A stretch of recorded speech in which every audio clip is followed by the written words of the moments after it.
Voilà, la nouvelle Toyota Corolla, le nouveau joujou de Toyota, qui est sorti à plus ou moins... Donc il y a vraiment plus ou moins 4 5 mois. Donc pour vous dire, je n'ai jamais filmé de voiture, mais là elle est tellement belle, tellement bien finie que je me devais de la filmer et donc de la partager. Regardez-moi cette face avant.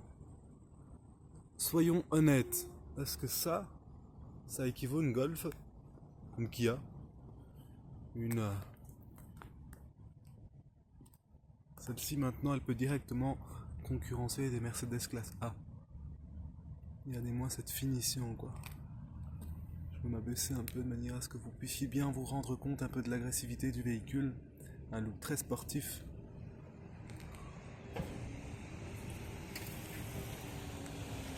Elle est vraiment très bien finie. Elle a un look vraiment très agressif, très beau. Pour vous dire, donc je n'ai jamais filmé un véhicule, mais là celle-ci, elle me plaît vraiment à tous les sens du terme. C'est-à-dire que tant par le niveau esthétique, design, donc ici par exemple nous sommes sur le milieu de gamme, donc on n'est même pas sur la full et on n'est pas dans l'entrée de gamme. Donc je me permettais donc de la filmer parce que honnêtement elle m'a plu quoi. C'est pour vous dire donc si je vous parle comme ça ainsi, c'est vraiment parce qu'elle me plaît. Donc en termes d'innovation de technologie, pour vous dire donc je fais principalement de la ville et en ville je suis à plus ou moins 3 litres de consommation. 3 litres, donc oui vous entendez bien. Et j'ai fait un petit calcul, c'est-à-dire une petite moyenne par rapport à mon ancienne voiture. Donc c'était une Peugeot 208, un 1200 essence l'équivalent du PureTech, donc de chez Peugeot. Et alors j'étais en minimum à 8 litres de consommation. J'ai fait un petit calcul sur 10 ans, donc avec une moyenne de 15 000 km par an, même si j'en fais plus. Eh bien, pour vous dire, donc j'ai été gentil, c'est-à-dire que j'ai fait une consommation moyenne et j'étais donc par année, je faisais donc des économies juste au niveau du carburant de plus de 700 euros. Donc vous imaginez sur 10 ans les économies de carburant. Donc vous êtes à 7000 euros d'économie de carburant sur un an, sur 10 ans. Et donc c'était vraiment un petit calcul, entre parenthèses, médium quoi.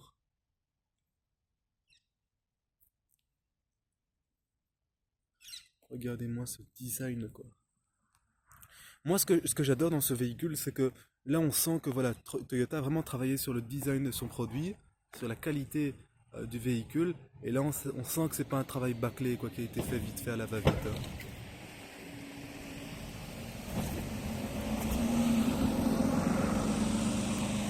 Regardez-moi ça quoi. Regardez-moi cette beauté. Il faut clairement le dire, mais là c'est une réussite totale, hein.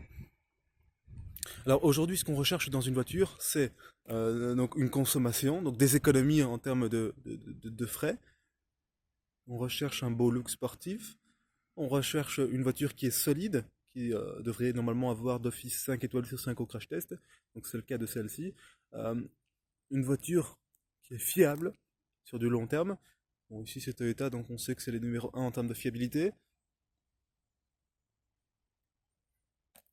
Et alors ce qu'on recherche également, c'est un véhicule qui nous plaît tout simplement.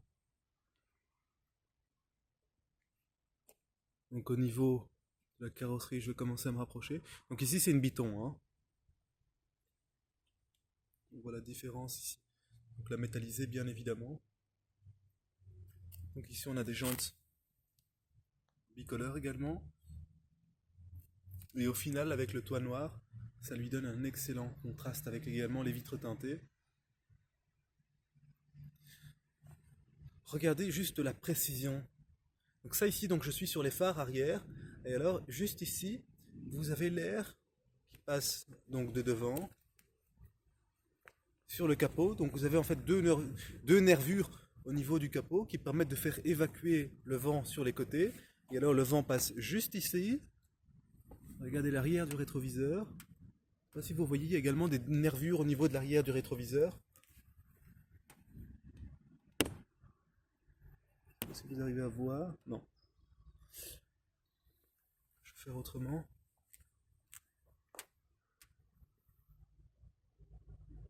Voilà, vous voyez? Donc en fait, le vent passe de nouveau ici, ici, et donc il s'extrait avec cette nervure de nouveau jusque l'arrière du véhicule, et alors de nouveau ici, ou alors au-dessus. Donc c'est pour dire, en fait, c'est un petit résumé pour dire à quel point il y a un travail de malade, excusez-moi du terme, qui a été effectué sur ce véhicule. Donc moi, ce que j'adore personnellement dans ce véhicule, c'est au niveau de la face avant, parce que voilà, par rapport à pas mal de marques, c'est vraiment très raffiné, quoi. C'est, par exemple, le Golf, on prend des phares et on les pose n'importe comment. On les pose, on veut juste que c'est un look qui devrait passer ou quoi. Mais ici, on sent que ça a été travaillé, on sent que la moindre petite chose a été pensée, bien planifiée, a été travaillée. Donc c'est ça finalement qu'on apprécie, quoi. Regardez-moi ça, quoi.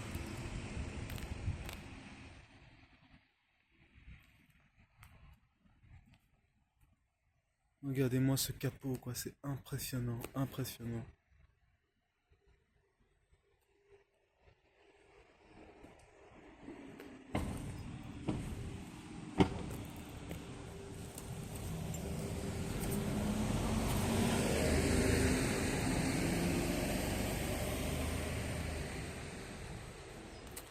Donc ici c'est l'entrée-sortie sans clé, hein. Excusez-moi si vous voyez un peu mon ombre, donc c'est la première fois que je filme.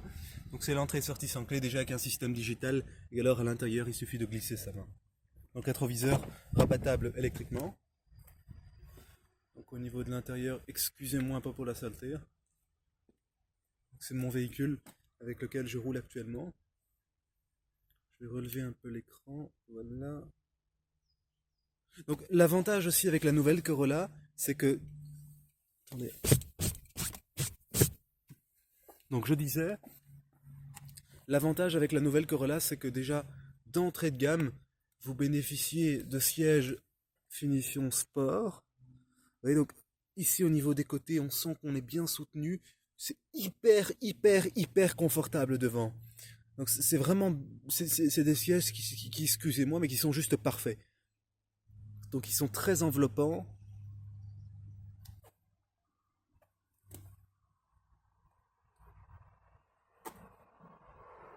Donc il est possible également de mettre des finitions sport hein, dessus.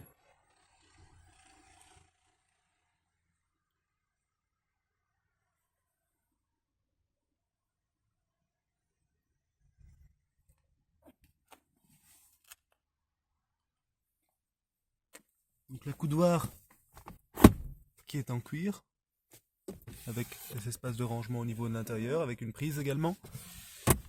Donc après ça dépend de la gamme que vous prenez, c'est-à-dire qu'au plus vous montez sur la gamme, au plus vous aurez des prises, au plus vous aurez des options bien évidemment.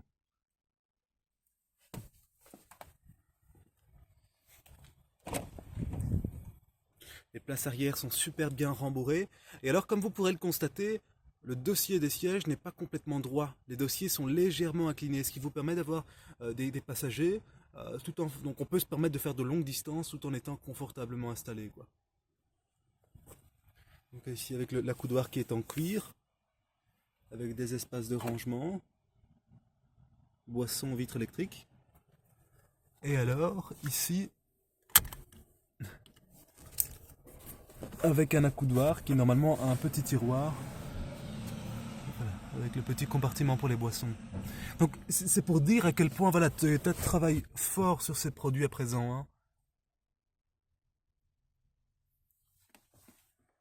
On a une belle surface vitrée partout dans le véhicule. Mais bon, moi après, j'ai reculé mes sièges à fond, hein, c'est-à-dire qu'il y a moyen de les rapprocher encore, hein. Ouais, donc les sièges sont complètement reculés. Alors, je vais vous présenter un peu l'intérieur et vous expliquer un peu ce que j'apprécie particulièrement dans ce véhicule. Donc l'intérieur, c'est l'un des points forts de cette voiture. Donc maintenant, vous êtes carrément sur une voiture premium. Pourquoi? Eh bien, tout simplement parce que nous n'avons plus aucun plastique dur sur ce véhicule. C'est-à-dire qu'il y en a bien sûr, mais en tout cas de ce qui est visible, donc ce qui est le plus important finalement, eh bien, il n'y a plus aucun plastique dur. Regardez la qualité de la finition. Sur une Toyota, vous avez donc des finitions, des surpiqûres, du cuir. Donc ici, c'est pas du vrai cuir. Après, j'ai envie de vous dire pour le prix. allez, on va pas commencer à chipoter, mais elle est pour un prix de plus ou moins 25 000, entre 25 et 30 000. Est-ce qu'on peut demander du cuir? On n'est pas sur un véhicule à 50 000 euros, donc faut bien se le dire, hein. Regardez les finitions, quoi. En fait, il suffit de toucher partout dans le véhicule, il suffit de toucher, et on se rend compte que c'est du moussé, que c'est du cuir, que c'est du rembourré, et qu'il n'y a aucun plastique dur dans ce véhicule. C'est ça qui est vraiment super, quoi. Regardez la matière. On a l'impression de se sentir dans une Audi chez VW, quoi. Parce que c'est eux qui ont souvent de l'insert piano black. Et ici, Toyota s'y met. On a une belle boîte de vitesse également en cuir. En fait, on a beaucoup de cuir, beaucoup de rembourré, du moussé. On n'a plus aucun plastique dur qui est visible, quoi. Et c'est ce que j'apprécie particulièrement. Regardez-moi cet écran. Allez, on n'a pas l'impression d'être chez VW, quoi. Chez Toyota, excusez-moi. Avec le menu principal. Donc il y a tout un tas d'options également. Donc ici, la clim qui est digitale et automatique à 2 zones. Donc, ce qui est l'avantage également de cette Toyota, c'est que d'entrée de gamme, vous bénéficiez de tout ce qui est aide à la conduite et sécurité. Et ça, on ne crache pas dessus, quoi. Donc en fait, finalement, tout ce qui est sur cet écran, tout ce que vous voyez sur cet écran, les menus, etc., il est possible également de le transférer sur cet écran. Parce que si j'éteins le véhicule, regardez bien, c'est en fait un écran totalement digital, donc numérique. Je vais fermer la porte comme ça. Et donc ici, c'est un petit écran totalement numérique. Ça a un look assez sportif, assez bien fini, je trouve. C'est quand même, tout a été bien conçu sur cette voiture, quoi.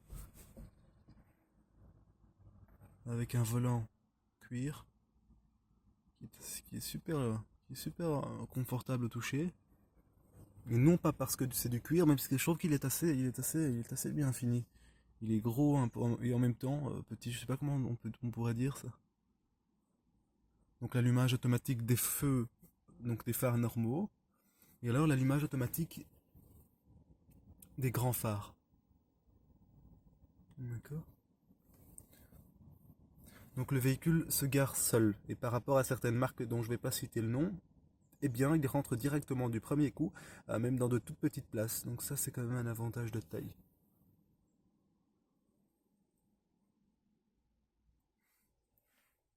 Donc ici vous avez un mode EV, donc c'est Electric Vehicles. C'est pour forcer le véhicule à être en 100% électrique. Mais j'ai envie de vous dire, ici ce qu'on recherche avec une hybride auto-rechargeable, ce n'est pas vraiment de rouler en full électrique. Ce qu'on recherche, c'est plutôt de réduire la consommation du véhicule. Et c'est chose réussite finalement, puisque là nous sommes à plus ou moins 3 litres de consommation en ville. Donc moi je vous dis, hein, donc je suis un jeune de 19 ans, et pourtant j'ai une consommation, j'ai une conduite assez sportive, donc c'est-à-dire que j'aime bien me faufiler d'une bande à l'autre, faire des accélérations, etc. Eh bien, grâce à cette voiture, j'ai un peu pu doser l'accélération, c'est-à-dire que c'est un véhicule qui vous force un peu à respecter les lois, à respecter les vitesses, parce que au plus vous respectez les vitesses autorisées, eh bien au moins vous consommerez. Donc moi, en respectant les données de la route, donc en roulant en tant que bon père de famille, si puis-je dire, eh bien je suis à 2,9 litres de consommation.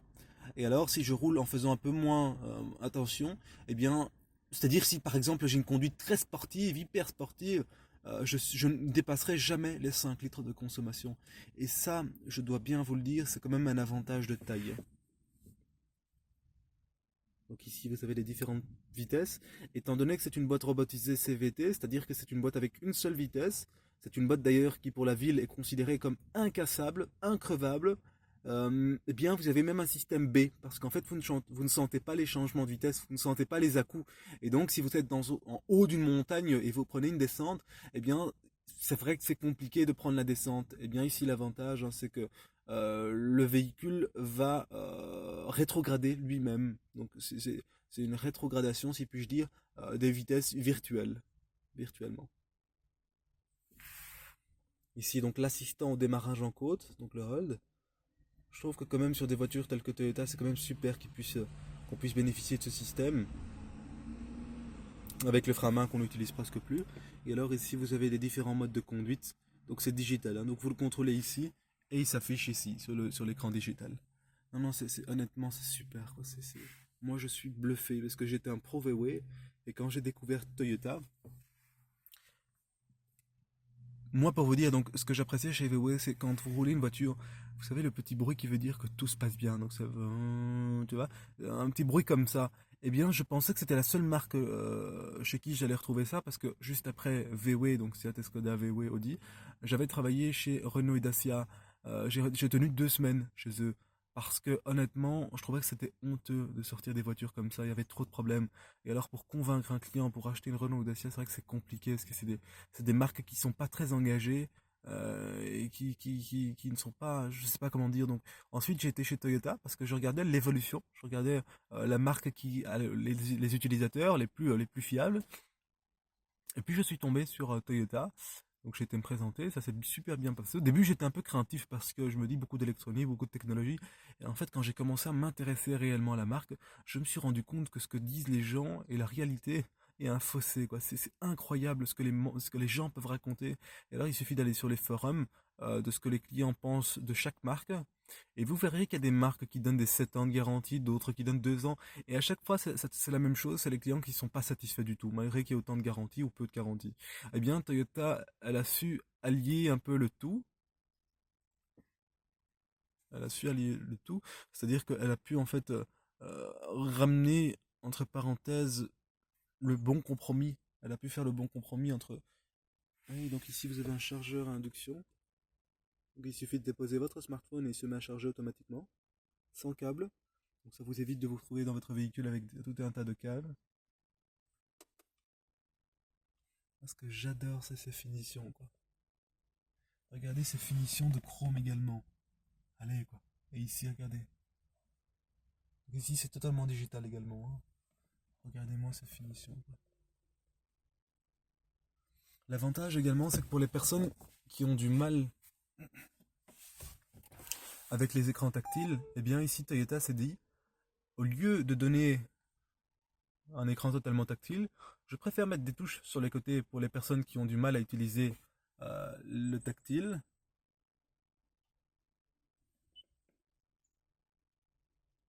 Mais alors, pour ceux qui ont plus de biens, eh bien, on leur donne l'écran tactile. Donc ici, c'est tactile.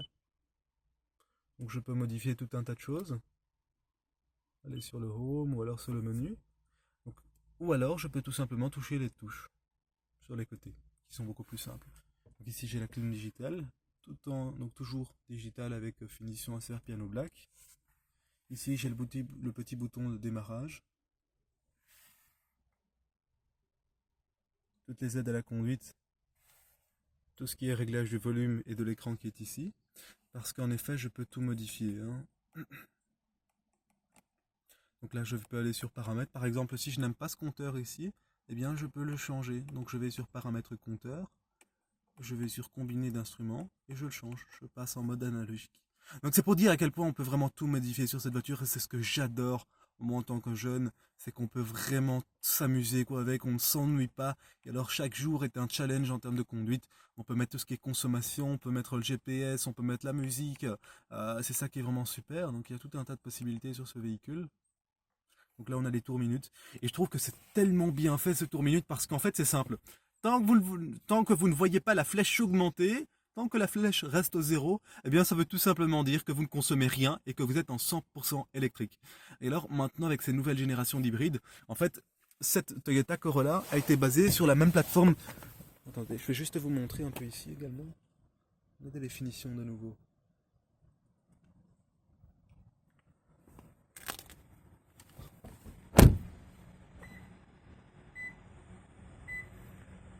Donc en fait, l'avantage de cette voiture, c'est qu'elle a été basée sur la même plateforme que la Lexus. Et donc on peut clairement dire que Lexus a travaillé dessus. Et ça se ressent au niveau du design, au niveau du coup de pinceau, qui est juste magnifique. Regardez-moi ça, quoi. Elle est juste splendide. Elle est vraiment juste splendide.